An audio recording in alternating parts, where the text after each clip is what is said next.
Tu as déjà remarqué ce qui se passe quand tu arrêtes d'essayer de plaire.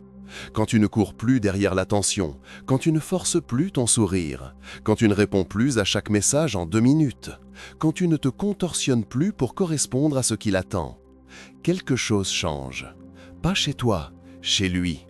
Il commence à te regarder différemment, comme si tu venais d'apparaître pour la première fois.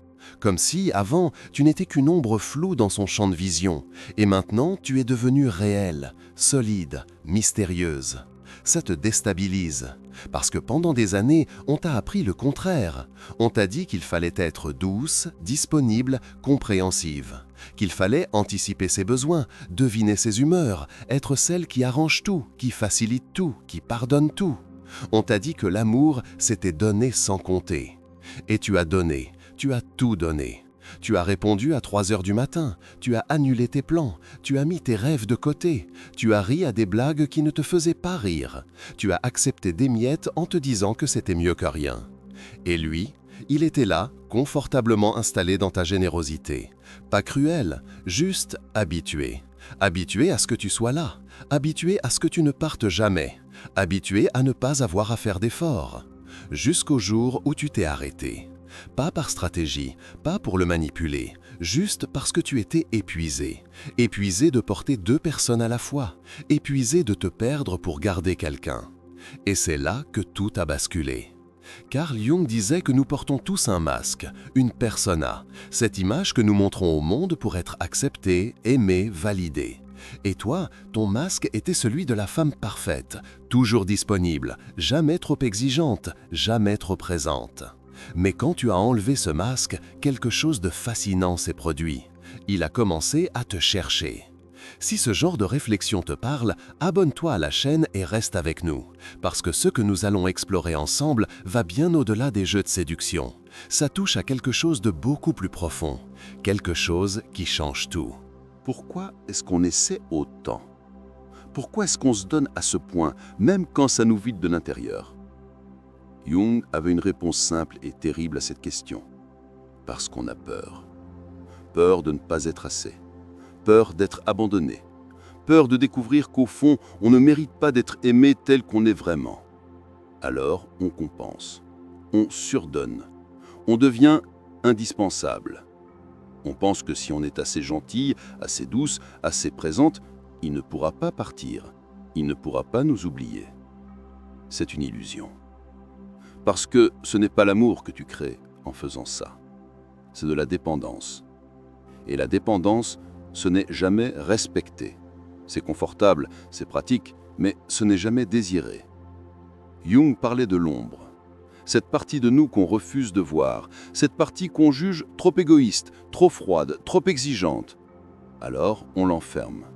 On fait semblant qu'elle n'existe pas. Mais elle existe. Elle existe dans chaque moment où tu dis oui alors que tu veux dire non.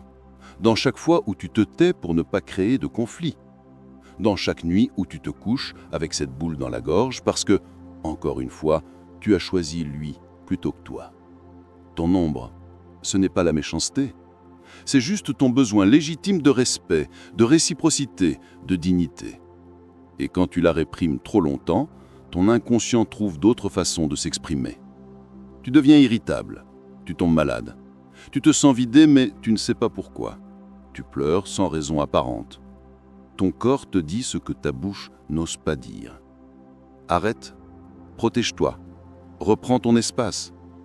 Et c'est exactement ce qui se passe quand tu arrêtes d'essayer. Ce n'est pas un abandon, c'est une reprise de soi. Tu récupères l'énergie que tu versais dans un puits sans fond. Tu fermes la porte à la surdisponibilité. Tu choisis de ne plus te trahir. Et paradoxalement, c'est là qu'il commence à vraiment te voir. Il y a 2 voix en toi. La première, c'est celle de ton ego. C'est cette petite voix qui te dit « Si tu ne fais pas attention, il va partir. Si tu n'es pas parfaite, il va trouver quelqu'un d'autre. Si tu ne réponds pas tout de suite, il va penser que tu ne l'aimes pas. » Cette voix te pousse à te couper en 2 pour lui, à t'oublier, à devenir petite, douce, inoffensive. Puis il y a l'autre voix, plus calme, plus profonde. C'est celle de ton soi véritable, comme Jung l'appelait. Cette partie de toi qui sait, qui sait que tu mérites mieux, qui sait que l'amour véritable ne demande pas l'effacement de soi. Ce soi-là te chuchote « arrête, respire, reviens à toi ».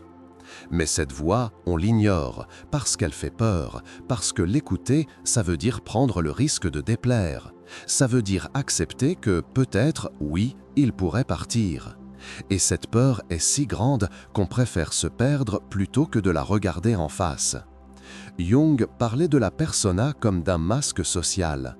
Mais c'est plus que ça, c'est une prison qu'on se construit nous-mêmes, brique par brique, à chaque fois qu'on trahit ce qu'on ressent vraiment pour correspondre à ce qu'on croit devoir être. Toi, ta persona, c'était la femme facile à vivre, celle qui ne fait jamais de vagues, celle qui comprend toujours, celle qui pardonne même l'impardonnable. Et lui, il aimait cette persona, parce qu'elle ne lui demandait rien, elle ne le challengeait pas, elle ne le forçait pas à grandir. Mais toi, tu n'es pas cette persona, tu es bien plus que ça.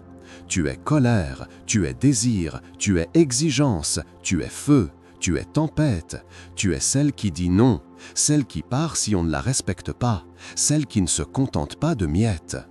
Sauf que cette partie de toi, tu l'as cachée, tu l'as enfermée dans l'ombre, tu as eu peur qu'elle soit trop intense, trop difficile, trop vraie. Et c'est là que tout le conflit commence, entre qui tu prétends être et qui tu es vraiment, entre la femme qui sourit toujours et celle qui hurle en silence. Ce conflit te dévore de l'intérieur jusqu'au jour où tu choisis de le résoudre, en arrêtant d'essayer, en enlevant le masque, en laissant ton soi véritable respirer enfin. Quelle est la croyance qui t'a tenue prisonnière toutes ces années? C'est simple et dévastatrice. Tu as cru que ton amour ne suffisait pas. Tu as cru que pour être aimé, il fallait en faire plus, donner plus, être plus, te plier plus. Tu as cru que si tu étais toi-même, juste toi, sans artifice, sans sureffort, sans cette douceur forcée, tu ne serais pas assez intéressante, pas assez belle, pas assez désirable. Alors tu as compensé. Tu as développé cette stratégie invisible, anticiper ses besoins avant qu'il les exprime, être toujours disponible, ne jamais être un poids, ne jamais exiger quoi que ce soit. Tu pensais que c'était de l'amour. Mais Jung t'aurait dit que c'était de la peur déguisée en générosité.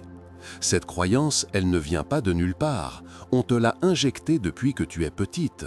Dans les contes de fées où la princesse attend, dans les films où la femme pardonne tout, dans les discours qui te disaient d'être compréhensive, patiente, douce. On t'a appris que ton rôle, c'était de rendre les autres confortables, même si ça te rendait toi invisible. Et le pire, c'est que ça a marché, pendant un temps. Il était là, il profitait de ton attention, il prenait ce que tu donnais sans se poser de questions, pas parce qu'il était méchant, juste parce que tu lui avais appris qu'il n'avait pas à faire d'efforts pour te garder. Tu étais acquise. Jung appelait ça une projection. Tu projetais sur lui l'image de ce que tu voulais qu'il soit, le prince qui allait enfin te valider, l'homme qui allait te sauver de cette insécurité profonde. Mais lui, il n'était pas un prince, c'était juste un homme qui prenait ce qu'on lui offrait gratuitement. Et toi, tu t'es perdu dans cette projection, tu as oublié qui tu étais, tu as cru que ton identité dépendait de sa validation. Jusqu'au jour où quelque chose en toi a craqué. Pas de façon dramatique, juste une fatigue immense, une lassitude de jouer ce rôle, une envie sourde de retrouver le silence, ton silence. Et c'est ce jour-là que tout a commencé à changer, parce que tu as arrêté de croire que tu devais gagner son amour. Tu as compris que si tu devais te perdre pour le garder, alors ce n'était pas de l'amour, c'était une transaction, et tu valais bien plus que ça. Et si tout ce que tu as toujours cru sur l'amour était faux? Et si donner sans compter n'était pas de la générosité, mais de la peur? Et si être toujours disponible n'était pas de la gentillesse, mais l'auto-abandon? Cette pensée te traverse comme un éclair. Elle fait mal, parce qu'elle force à voir ce que tu as refusé de voir pendant si longtemps. Tu n'aimais pas, tu suppliais. Pas avec des mots, mais avec chaque geste, chaque attention excessive, chaque fois où tu te rendais petite pour qu'ils se sentent de rang. Jung disait que l'ombre contient tout ce qu'on refuse d'accepter en soi. Ta colère, ton égoïsme sain, ta capacité à dire non, ton besoin d'être choisi autant que tu choisis. Toi, tu as enfoui tout ça parce que tu pensais que ça te rendrait inaimable. Mais devine quoi, c'est exactement le contraire qui s'est produit. En cachant ton ombre, tu es devenu fade, prévisible, sans mystère. Il savait exactement où te trouver. Il savait que tu serais toujours là, peu importe comment il te traitait. Il n'y avait aucune tension, aucun défi, aucune polarité. Et l'attraction, elle vit dans la polarité, dans le mouvement, dans l'espace entre deux personnes qui existent pleinement, chacune de leur côté. Toi, tu avais supprimé cet espace, tu t'étais fondu en lui, tu étais devenu son extension, pas sa partenaire. Alors quand tu as arrêté d'essayer, ton ombre a ressurgi. Pas de façon agressive, juste en reprenant sa place, en disant « je suis là aussi et je compte ». Tu as commencé à mettre des limites, pas par méchanceté, juste par respect de toi-même. Tu as arrêté de répondre immédiatement, pas pour jouer un jeu, juste parce que tu avais une vie, des priorités, une dignité. Tu as dit non, sans t'excuser, sans te justifier, juste non. Et lui, il a senti le changement, comme un animal qui sent un changement de température. Quelque chose s'était déplacé. Tu n'étais plus cette présence constante et rassurante. Tu étais devenue imprévisible, autonome, entière. Et ça l'a réveillé. Parce que pour la première fois, il a réalisé qu'il pouvait te perdre, que tu n'étais pas un meuble dans sa vie. Tu étais une femme, une vraie, avec des frontières, avec des exigences, avec une vie intérieure profonde qu'il avait ignorée. Et cette révélation a tout changé. La transformation ne s'est pas faite du jour au lendemain. Elle s'est faite dans le silence, dans les petits choix invisibles, dans ces moments où tu as choisi toi au lieu de lui. La première fois, c'était terrifiant. Tu te souviens? Il t'a envoyé un message. Avant, tu aurais répondu en 2 minutes. Mais cette fois, tu as regardé ton téléphone et tu as pensé « je répondrai plus tard ». Pas par jeu, juste parce que tu étais en train de faire quelque chose qui te nourrissait. Lire, peindre, marcher, être avec toi-même. Et tu as attendu. Ton cœur battait fort. Tu avais peur qu'il se fâche, qu'il pense que tu ne l'aimais plus, qu'il parte. Mais tu as tenu bon. Et quand tu as finalement répondu, quelques heures plus tard, il n'était pas fâché. Il était curieux. Il te demandait ce que tu faisais, où tu étais. Comme si, soudain, tu étais devenue intéressante. C'est ça que Jung voulait dire par individuation. Ce processus de devenir soi-même, de se séparer de l'autre sans couper le lien, de garder son centre tout en restant en relation. Avant, tu gravitais autour de lui. Maintenant, tu avais ton propre axe. Et ce changement, même subtil, a tout transformé dans la dynamique. Tu as commencé à dire non sans culpabilité. Non, je ne peux pas ce soir. J'ai prévu autre chose. Simple, clair, sans excuses excessives. Tu as arrêté de te justifier. Avant, tu lui expliquais chaque décision comme si tu devais sa permission pour exister. Maintenant, tu informais. Tu ne demandais plus. Tu as cessé de poursuivre. S'il ne t'écrivait pas, tu ne comblais plus le vide par des messages anxieux. Tu laissais l'espace être. Tu faisais confiance au lien. Et si le lien ne tenait pas l'espace, alors ce n'était pas un vrai lien. Cette transformation était silencieuse, mais elle était radicale. Parce qu'elle ne changeait pas l'autre, elle te changeait toi. Tu récupérais des morceaux de toi que tu avais abandonnés en chemin. Ta spontanéité, ton rire vrai, tes désirs propres, ta capacité à être seul sans te sentir vide. Jung disait que nous devons intégrer notre ombre pour devenir entier. Toi, tu intégrais ta force. ta capacité à exister sans validation externe, ton droit à prendre de la place. Et c'est ça qui a changé tout. Le premier vrai changement visible, c'est arrivé un soir. Il t'a proposé un plan de dernière minute, comme d'habitude, comme toutes ces fois où il te considérait comme acquise, disponible, toujours prête. Avant, tu aurais dit oui. Tu aurais annulé tes propres projets, tu aurais couru vers lui, reconnaissante qu'il pense à toi. Mais ce soir-là, tu as fait quelque chose de différent. Tu as dit non. Je ne peux pas ce soir, j'ai déjà prévu quelque chose. Rien de dramatique, rien de froid, juste un fait, une limite. Il y a eu un silence. Tu pouvais presque sentir sa surprise à travers l'écran. Hein? D'accord. Une autre fois alors. Et c'est tout. Pas de conflit, pas de rupture, juste un ajustement. Il venait de comprendre que tu n'étais plus en mode attente permanente. Jung parlait de l'animus et de l'anima, ces énergies masculines et féminines que nous portons tous en nous. Le féminin accueille, reçoit, nourrit. Mais le féminin sain a aussi des frontières. Il sait dire non, il sait se protéger. Toi, tu avais perdu ce féminin sacré. Tu étais devenu un féminin blessé qui surdonne par peur d'être abandonné. Maintenant, tu réapprenais à honorer ton propre rythme, ton propre espace, tes propres besoins. Tu as recommencé à remplir ton agenda avec des choses qui te nourrissaient. Des sorties avec des amis, des cours que tu voulais suivre depuis longtemps, des moments de solitude délicieuse où tu te retrouvais toi-même. Et c'est drôle, parce qu'au lieu de t'éloigner de lui, ça l'a rapproché. Il a commencé à s'intéresser à ta vie, à te demander ce que tu faisais, où tu allais, avec qui. Pas par jalousie malsaine, mais par intérêt véritable. Parce que tu étais redevenu une personne entière, pas juste une fonction dans sa vie, pas juste celle qui est toujours là, mais une femme avec sa propre existence, ses propres passions, son propre monde. Et ce monde, il voulait en faire partie. Mais maintenant, il devait gagner sa place. Il devait faire des efforts, te chercher, planifier, s'investir. Parce que tu avais arrêté de faire tout le travail à sa place. Tu avais arrêté de porter la relation seule.